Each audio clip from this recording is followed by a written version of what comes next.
Let's talk about tools to make you a better Salesforce consultant. The first one that comes to mind is a tool called Fathom. It allows you to record your video calls and share clips of call recordings with people that were on the call. And you also have the ability to share it with people that weren't on the call. If you just copy the link and share it with people over Slack or your communication tool of choice, it's a great way to do it. It's also a great way. I think Fathom, I don't know which LLM it's using, but it does a great job of summarizing what happened on the call. And as a result, it's a good way of covering a CYA, basically covering yourself. Oftentimes, before the advent of call recording tools, you'd have to take notes manually, and you would forget to take notes, or you would forget something that a customer said or something that was said internally, and it just gets lost. But with these tools like Fathom, it's great to install, and not install. It's great to add to any of your virtual meetings. And once you get big enough, then it's worth looking at a tool like Gong. But Fathom does a great job of helping if you're an independent Salesforce consultant or a small team. Now let's talk about um, DevOps, a DevOps tool called GearSet. When you're doing your deployments and you're tired of using change sets and you wish there was something better out there, you'd generally be fine with any of the big three Salesforce DevOps tools like a GearSet, Flowsum, or Capado. GearSet is the choice that I would go with. It's way better than using change sets. It's there to deploy your metadata. And especially if you have CPQ, the CPQ add-on is a huge lifesaver. I don't know how many projects I've been on before using a gear set, something like a gear set, and the deployment of CPQ was a huge pain. But the CPQ add-on this was just a lifesaver, and plus you can go month to month, so you don't need any sort of yearly commitment. At the time of this recording, GearSet's about $300 a month, $200 to $300 a month, or $500. I think they have three tiers. So you might ask yourself when you should get it. And I went for a GearSet like tool when I started to get butterflies in my stomach, and I wish I had an easy way to roll back a big deployment that I was about to do. Even though I've been doing it for a while, I still got, concerned like, oh, am I going to screw something up? Just a good way to cover myself. And I'm hoping you do the same. This next tool is called Elements.cloud. And I recommend it for two reasons. One, because it is a metadata dictionary. So if you don't know what that is, a metadata dictionary basically allows you to sift through all of the metadata that comprises your Salesforce org. Apex classes, triggers, flows, Lightning Web Components, Aura bundles, Visualforce pages, forecasting metadata, all that kind of email templates, reports, all that kind of stuff. It basically indexes it and allows you to search through that information. But you could do that with the Salesforce CLI. So why would you get this?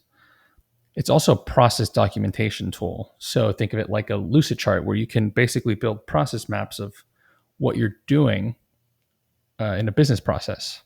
Okay, well, you could just get Lucid chart, right? So why would you get Elements? Well, the thing that I like the most is you can link the Salesforce metadata to your process maps.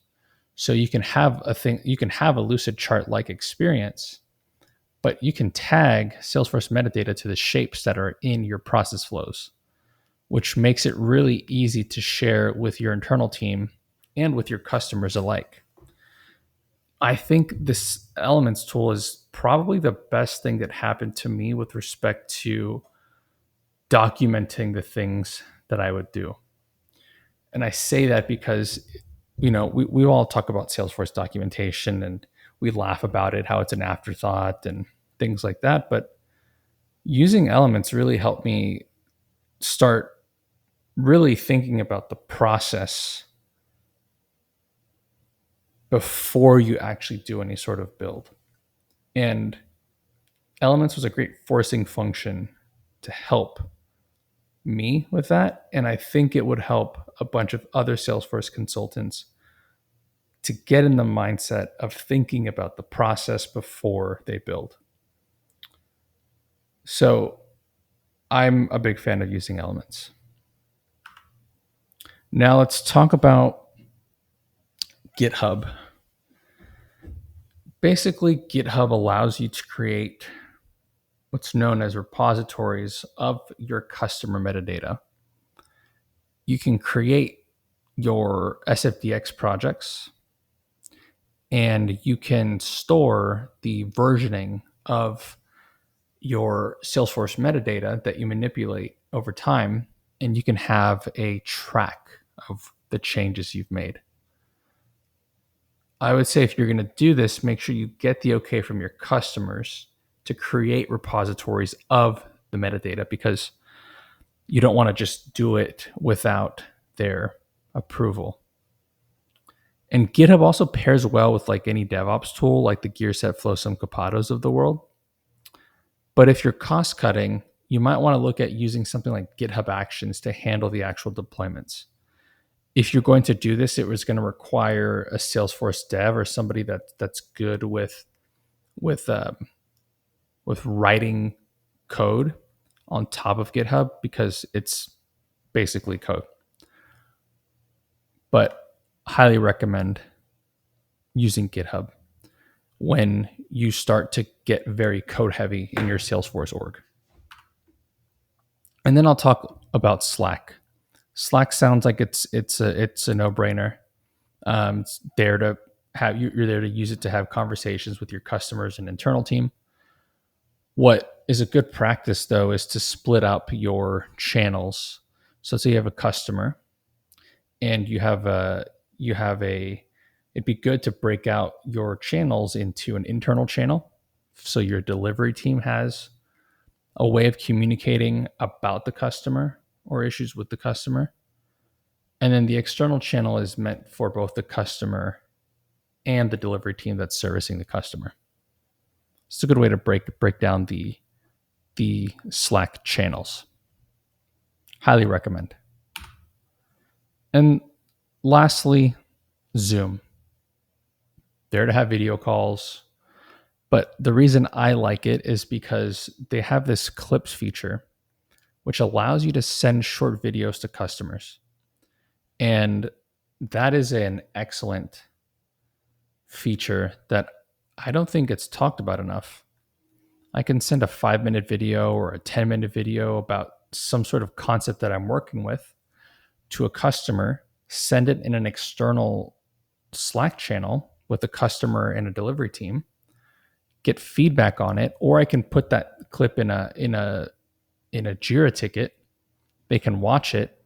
It prevents us from it saves us the time from having a meeting, and the customer is able to see it on their time.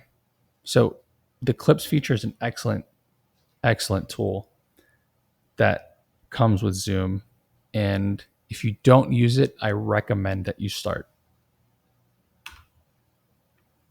I had one more slide. One more slide for ChatGPT. Maybe I should have rewarded this like any LLM, but I like to use ChatGPT. It's great for email rewarding. And if you know how to code, it's a really good sounding board.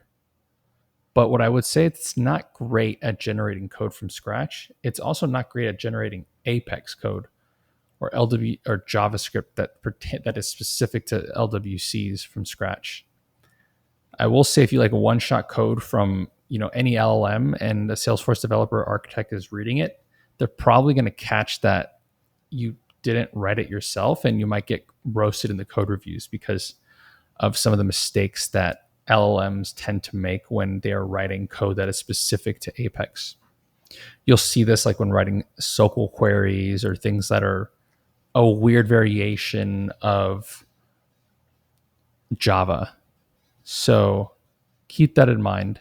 It's a good sounding board. It's great for email rewording, but as of the time of recording this video, it's not ideal for trusting it to write entire swaths of code. But I still think it's a great tool nonetheless.